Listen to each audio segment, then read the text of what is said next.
on GSL Daybreak, we have the Protoss player from mGG.Maverick. Indeed, and then in the top right-hand position of this map, we've got the blue QED Protoss. We've got QED.Reaper.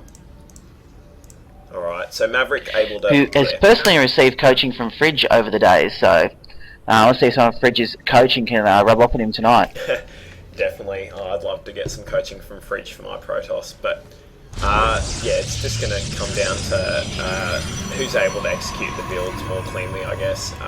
And Maverick, in that last game, able to scrape up a win for MGG, as they're currently now 1-2-2 in the first week of the Fusion Slugs Clan Tournament. We are in match 1 between QED and MGG, and it is a best of 9. Yeah, so we're in match 3. You said match 1, but match 3 of it. Oh, actually, sorry, I'm even wrong. It's match 4 because we've had 3 games. This is MGG has decided to throw out the first gold of the evening. So far tonight, it has just been silver players, I believe, the whole way through. No, silver and bronze players the whole way through. So the first gold has been revealed by MGG, and they have chosen to go with a Protoss, who quite promptly took out Ghosty with a 7-gate High Templar all-in, expand behind.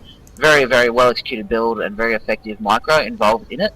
Yeah. And now we're facing a PvP in which the openings are pretty much identical so far. Just a later gas by Reaper, but not by much. Yeah, and I'm not sure if this is going to make much of a difference, as I'm no Protoss expert, but it looks like Reaper's actually saved an extra chrono boost. So he'll probably be, I don't know, guessing he'll probably be using that on the warp gate research, or maybe chrono boosting out an early zealot or something like that. Quite possibly, but then again, that also puts him behind on the... Well, he's actually needs to drop a pylon, surely, before he supply blocks himself, as there goes Reaper with the supply block. Ooh, and that's going to hurt. That has got to hurt. He's spending a little too much time focusing on this probe of the Mavericks, and there we go, the pylon being thrown down. Second gas from Maverick, so he might actually going for a Stalker in the 4-gate, like a delayed 4-gate, similar to how he did the all-in the last game. By getting that gas first and not having any other units on the field, generally screams towards Stalkers to open with, and there comes the first one now.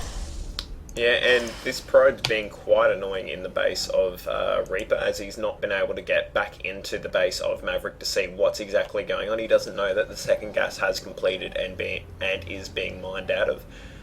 So at the moment he's a little bit information-less, whilst Maverick's got all the cards in his hands, as he sees that Reaper's still on one base. Oh, still on one base, of course, but he's still on one gas. And an early robo. Yes, Maverick's not going for the 4-gate. He's going to go for an early robo build, possibly for drops, maybe even a 4-gate drop, to be honest. Haven't seen that for a long time, but he could be going for the Warp Prism 4-gate into the back of the base to avoid the whole ramp shenanigans completely. Yeah, unfortunately for Maverick though, he hasn't seen that the proxy pylon being thrown down for Reaper, whose warp gate technology and his 3rd gate's going to finish. I don't know where his 4th is at the moment. So that's all going to finish up, and it's going to be quite ugly unless he can find where that pylon is. An observer coming out first from Maverick, which might reveal, or is he going to reveal this pylon by accident? He does, only because he was attacking that unit does Maverick realise the pylon's there, and will now start attacking it, but he needs to get some more units out to attack it though, because there's still plenty of time for Reaper to warp in a whole range of units before that pylon goes down.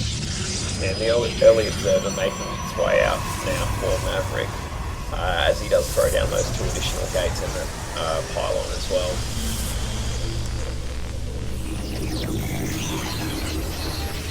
Reaper's now pushing forward. Warp gate research has finished for Maverick though, so he will be able to hold that ramp, and there was a beautiful force field by Maverick. There we go, and the pylon has been... Oh, the pylon didn't even get destroyed. No, he warped in some stalkers to think that. Nice. But it looks like these sentries are just going to be able to force field this ramp until the end of time at the moment. And with...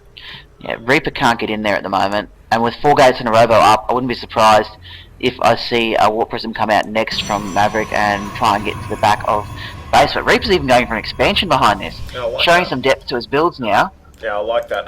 Not being it's only a 3 get actually. Well, because he's not able to kind of push up, he knows that those sentries and probably that immortal's going to be up there. I'm guessing, although he probably hasn't seen the robotics bay, but he sees the immortal now. He's just going to take the chance to try and get ahead, as he's been able to deny this expansion for a while, and so hopefully he'll have a stronger mid game than Maverick will. The trick will be holding on to the early game, and this observer, when it gets over there, will scout the expansion down, and Maverick may switch back into an all-in like he did last time. He'll have the minerals to do it, drop another couple of gateways, go 6 gate immortal all-in. But as I said, that warp prism is being built.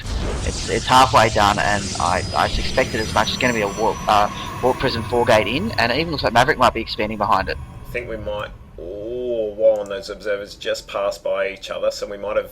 We might see a very unlucky observer for Maverick here, but it looks like he just slipped in behind Reaper's observer. Quite unnoticed, so well done there. And it will also get the scout of the expansion, so he'll see that his expansion is behind Reaper's and realise that he'll need to start either applying pressure, which he is now. He's got 3 zealots and a sentry loaded into that warp prism, and it is now heading across the map.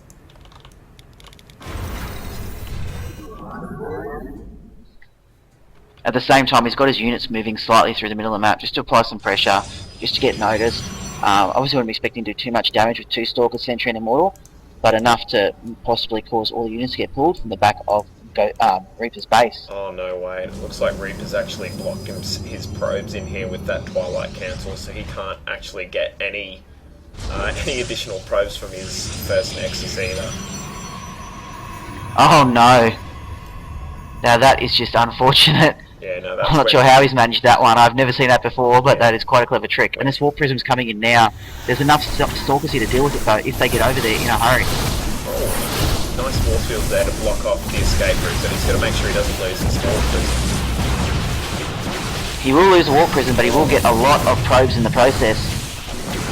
He will be able to start putting probes back onto that mineral line now, as that path is not blocked from the Nexus.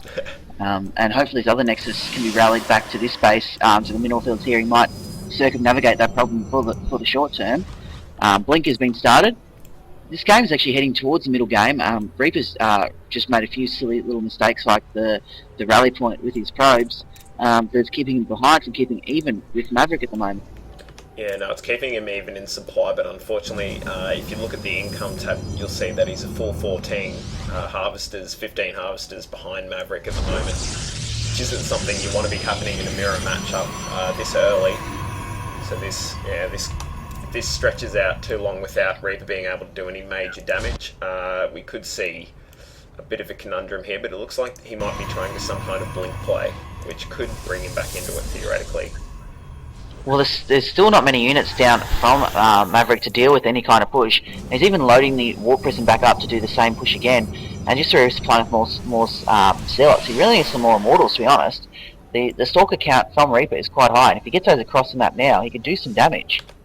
Unfortunately, though, this warp prism harass will probably end up doing a lot of damage, as these Stalkers will be caught out across the other side of the map and unable to deal with it.